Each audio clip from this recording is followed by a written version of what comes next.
بسم اللہ الرحمن الرحیم انا انزلناہ فی لیلۃ القدر۔ شب قدر ان راتوں میں سے ہیں کہ جس کے قرآن مجید میں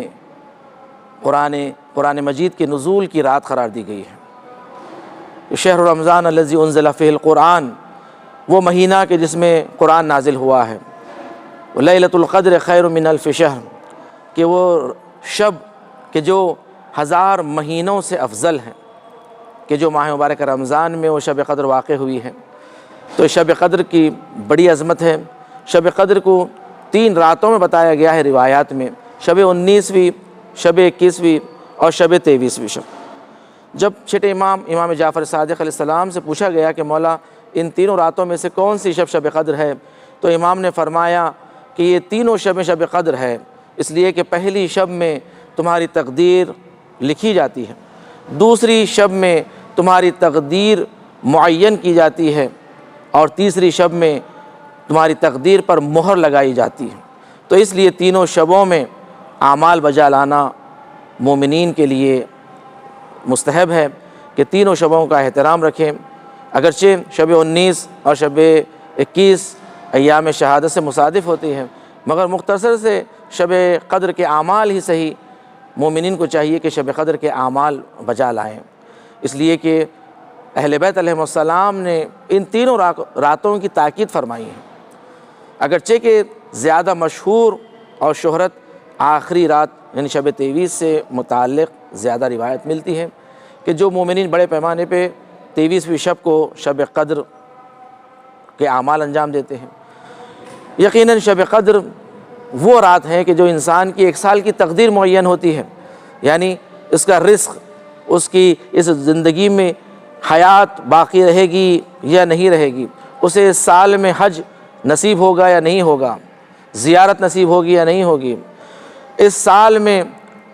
اسے کیا کامیابی مل سکتی ہے، کیا ناکامیاں ہیں، سارے اسی شب میں مشخص ہوتی ہے۔ تو اس لیے ہمیں چاہیے کہ شب قدر میں اپنی تقدیر کو پروردگار کی بارگاہ سے مانگے کہ اگر کوئی نقص ہے، کوئی عیب ہے، تو اہل بیت کے صدقے میں اس عیب کو دور فرما دے، اور جو نیکیاں ہیں اس میں ہمیں کامیاب کریں۔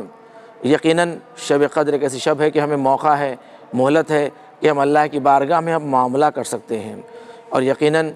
یہ عبادتیں ایسی شب ہے کہ جس میں قرار دیا گیا ہے کہ خیر من الف شہر، یعنی 1000 مہینوں سے افضل رات۔ ہر عمل اس میں 1000 مہینوں سے افضل عمل ہو جاتا ہے، کہ جو عام دنوں میں پھر ایسا موقع نہیں ملتا ہے۔ تو ہمیں چاہیے کہ اس شب میں بہترین سے بہترین عبادت کریں، اور جو روایات میں جو خاص طور سے تاکید آتی ہے کہ تمام شب قدر کی عبادتیں جو نماز کا پڑھنا ہے اور قرآن مجید کو کھول کر دعا پڑھنا ہے، قرآن مجید کو سر پر رکھ کر بک یا اللہ بمحمد بعلی بفاطمہ بالحسن والحسن حسین،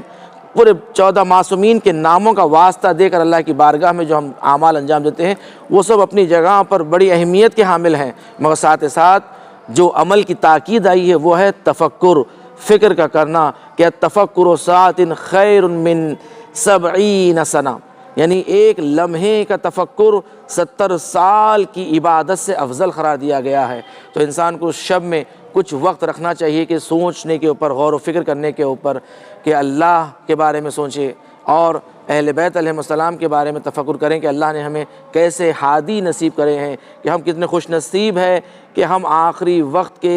زمانے میں ہیں۔ اور پھر دعا کرنا چاہیے کہ اللہ ہمیں اس امام کے ظہور کو دیکھنا نصیب فرمائے، اس امام کا زمانہ دیکھنا نصیب فرمائے، کہ جو اس مہینے میں اور شب 23 میں جو بہترین دعاؤں میں سے ہے کہ اللہم عجل ولیک الفرج، یعنی دعائے فرج جو ہم پڑھتے ہیں اللہم کل ولیک الحجۃ ابن الحسن، وہ اسی شب میں وارد ہوئی ہے کہ 23ویں شب میں پڑھنے کی۔ اگرچہ ہم ہر نماز کے بعد یہ دعا پڑھتے ہیں، مگر خاص طور سے جو اس 23ویں شب میں آیا ہے تاکہ اپنے وقت کے امام سے رابطے کی شب ہے شب قدر، اس لیے کہ ملائکہ کس پر نازل ہوتے ہیں؟ امام وقت پر نازل ہوتے ہیں، حجت خدا پر نازل ہوتے ہیں، کہ امام نے فرمایا کیوں نہیں تم ہمارے مخالفین سے سورہ قدر کے ذریعے مناظرہ کیوں نہیں کرتے؟ اس لیے کہ سورہ قدر میں ہماری امامت کا ذکر ہے، ہماری ولایت کا ذکر ہے، کہ جہاں پر پروردگار فرماتا ہے کہ تنزل الملائکۃ والروح، یعنی ملائکہ اور روح نازل ہوتے رہتے ہیں۔ تو بتاؤ کہ جب تک نبی تھے ان پر نازل ہوتے تھے، نبی کے بعد کس پر نازل ہوتے ہیں؟